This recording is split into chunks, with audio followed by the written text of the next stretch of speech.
Hello everyone, it's me again, it's Miranda, and today's video is being recorded at what can only be described as the crack of actual dawn, so please do forgive my slightly bedraggled appearance. On to today's video though, we're going to be talking about the subject of clinical supervision. Now, one of my friends on Twitter, Rosa, hello, if you're watching, she actually gave me the idea of this video, and I'm going to split it into two parts. The first being the nuts and bolts of supervision, so what it is and what good looks like. Because I don't know about you, psychologists around me everywhere just seem to kind of walk out of the womb knowing what supervision was and how to get the best from it. And I remember being an AP and walking into supervision and being a bit like,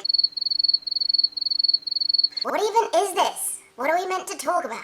so hopefully this video can give you some of the fundamentals so you can get the very best out of your supervision experience. Now, the second half. I'm going to be thinking about common issues that can arise in the supervisory relationship. They do happen, it's important to talk about, and hopefully I can give you some ideas of how best to navigate these. So without further ado, let's get on to part one.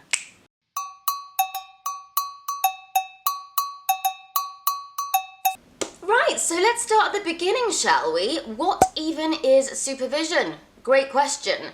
Now, the type of supervision that I'm going to focus on is that dedicated one-on-one time that you have with your supervisor. Now, I like to think of supervision as the intersection between three different things. Number one, the what am I doing? So this is probably the thing that jumps to mind most, especially when you're an AP or trainee, and that's talking about your current caseload and any other projects that you're doing within your day-to-day work. And it's really important to talk about these subjects in supervision because when you're pre-qualified, your supervisor has ultimate clinical responsibility for your work. So it's crucial that they have some oversight of what's going on to be able to check the standard and that it's all moving in the direction it needs to be. The second part, I think, is the who am I? No, that sounds a bit deep. And I don't mean like, you know, the looking into the mirror and asking yourself,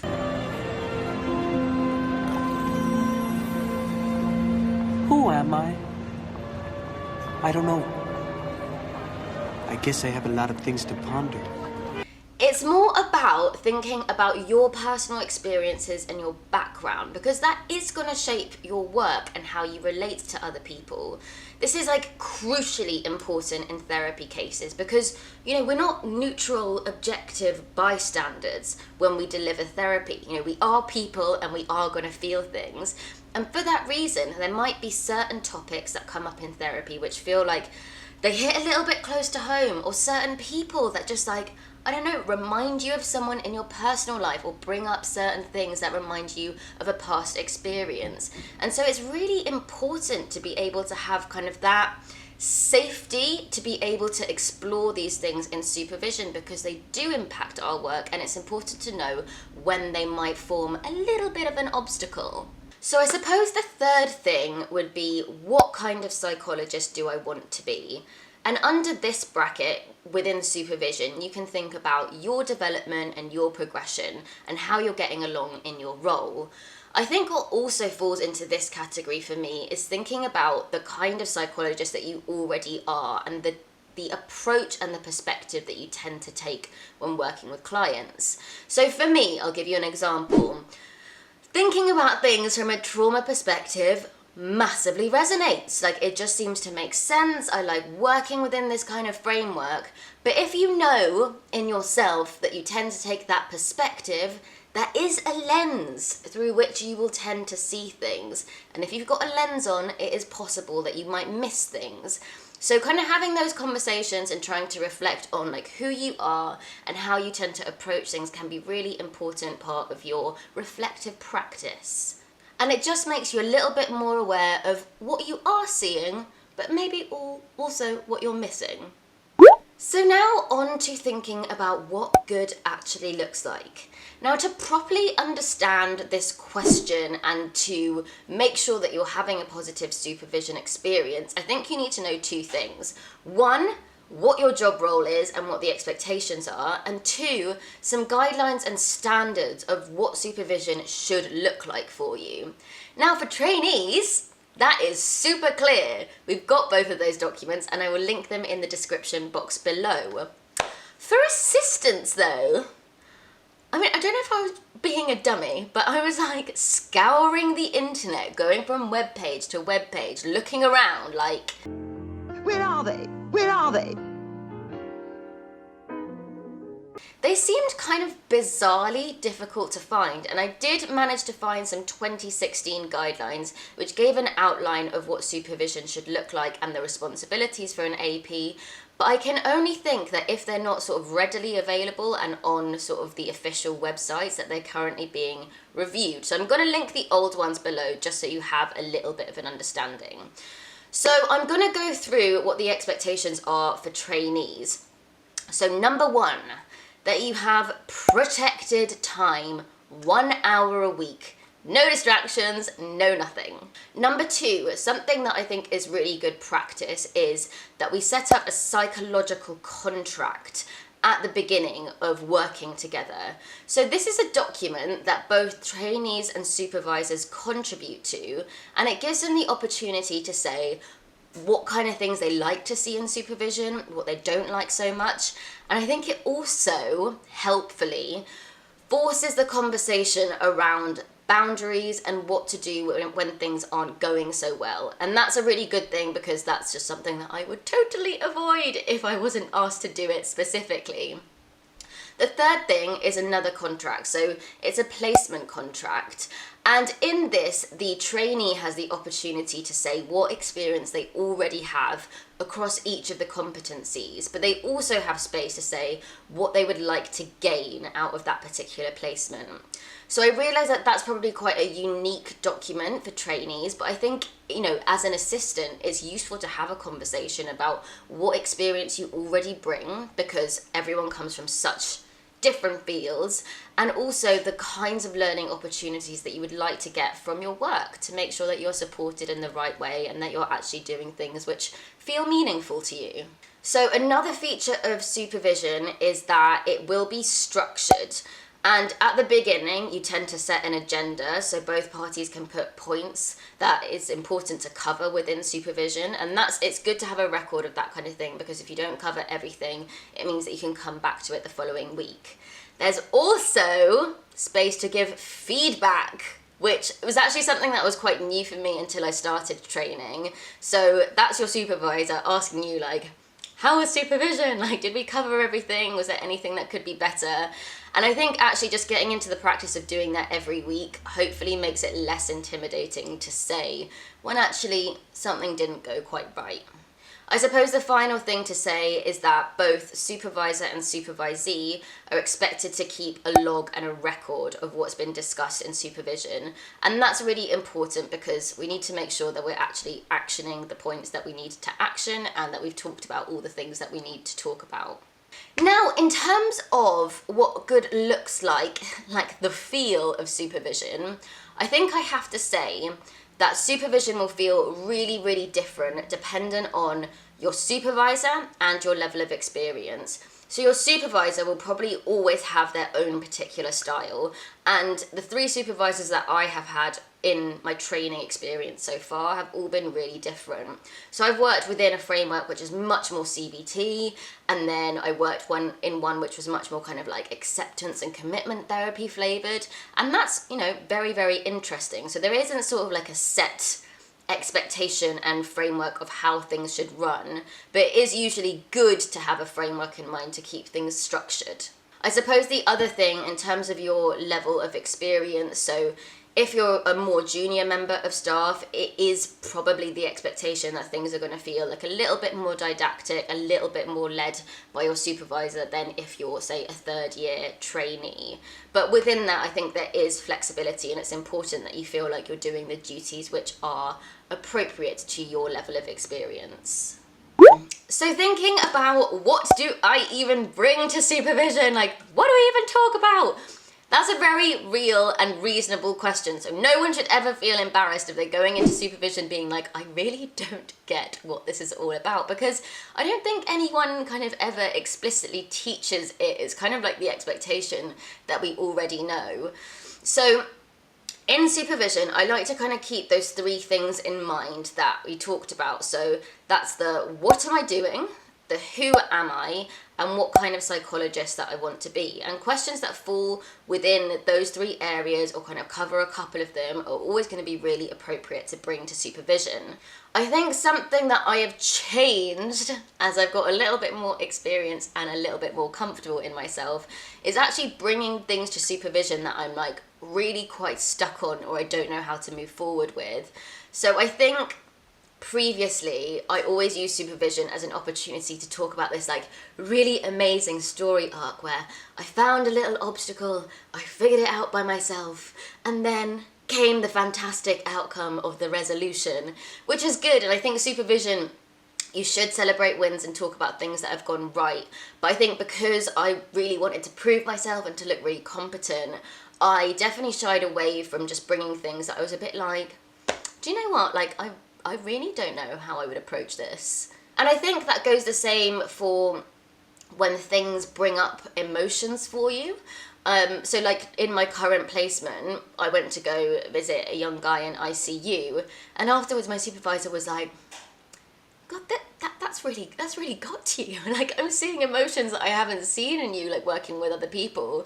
And that, I said to him, I was like, I just need to chew that over for a little bit. But that's something that I'm going to bring to my supervision tomorrow to talk about, like to just unpick that. And it's really important to do that because it's absolutely fine to have emotional reactions to people. But I think it's crucial to unpack that a bit to make sure that it doesn't form any kind of obstacle in working effectively with that person. But I think also, like I said, you know, even at trainee level, when I first start working with a supervisor, they tend to take more of a steer at the beginning and they will set the agenda, and that's something that I will kind of pick up later on, which I feel makes sense because in those first few sessions, we have an opportunity to get to know one another, to set the placement and psychological contracts, for them to understand about my experiences and what I bring to the table and what I'm hoping to get out of that particular work experience. And it also just kind of introduces me to their way of working a little bit, which is good. So with all of that covered, let's get on to phase 2.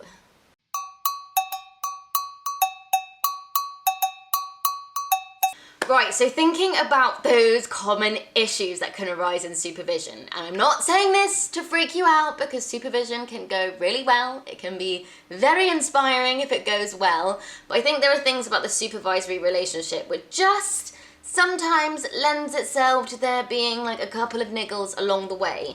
So the things I'm talking about is number 1, power differential. Woo! It's huge. So as a pre-qualified member of staff, your supervisor is going to have way more experience and expertise than you, and also they have clinical responsibility for what you do, like everything you do. So all your work reflects on them, and sometimes I think that can lead to a bit of a dynamic where your supervisor ends up just giving you a bit of a to-do list, and it's your role to just exercise that, which isn't the most empowering place to be, nor is it the best one for your development. I think the second thing to consider is just kind of, it's on us, that we really want to prove ourselves and we want to keep our supervisor on side because we need them. So what I mean is, like, as assistants and as trainees, we really need our supervisor's approval because we might need them to help write a reference or to like actually pass our placement so we can go on to the next. And I think for this reason, it can be really, really difficult to try and bring up issues. And I have definitely felt that it's just easier to just grin and bear it so I don't risk creating any ruptures in that relationship. I think also it can mean that people, you know, we say yes to a lot and we take on a lot because we really want to impress our supervisor, and we don't always ask for help when we need it because we want to be like, hey, I'm competent, I'm almost qualified, even though I'm not, which is just, it adds to the problem. And I suppose the third thing is also thinking about service pressures, especially now. There's a lot of pressure on everybody, including our supervisors, and wait lists are really high and all the rest of it. So that might mean that your supervisor has less time than they usually would to kind of look after you and take care of you, but also might mean that you're taking on quite a lot. Now, I think with all of the issues that I'm about to discuss, prevention is the best cure for sure, and I think that's why trainees, it's a requirement for us to think about our supervisory relationship within a psychological contract, and also to discuss the experience that we have so far and what we'd like to get out of the placement. Because that means you've got things in writing to say, like, when are we meant to meet? How often are we meant to meet? What are the expectations? How are we going to work together? And so it's kind of easy to see when you're deviating from that. So placement contracts and things like that might be very formalized for someone who's in an AP, and it might not be part of standard practice. But even so, I think it's important to have those clear discussions with your supervisor so you know exactly what's what and what to expect from each other. So I'm going to think about the common issues, assuming that that kind of preventative work isn't there for whatever reason, and how best to manage them. So I think the first thing that I would like to think about is when you're being given too little. So your supervisor is micromanaging you, and it just seems like everywhere you turn, there's your supervisor. Every task that you're doing, like, they're right there. It's kind of scary. And I try to be super understanding in this situation because, like I said, ultimately, your supervisor has clinical responsibility. So they're really going to want to check that you can do everything that you are doing and that it's at the right standard. I think where this comes tricky is when it's like thwarting. That's a good word. Thwarting your development and meaning that you can't really grow, and it can feel quite infantilizing, especially if you've done those things before. And I think often, this is what happens when you don't have those initial conversations about people's experience and when they come from. Assumptions are made. Like your placement supervisor or your supervisor at work might assume to know what you've done before and what your experience level is. And we can never assume because we know what happens when you assume. When you assume, you make an ass out of you and me. So sometimes it's just about having that quite gentle conversation of just hey, do you know I've actually worked with this particular client group before, or I have got a lot of experience doing this particular assessment independently. Sometimes that can just help ease a little bit of nerves on the supervisor side.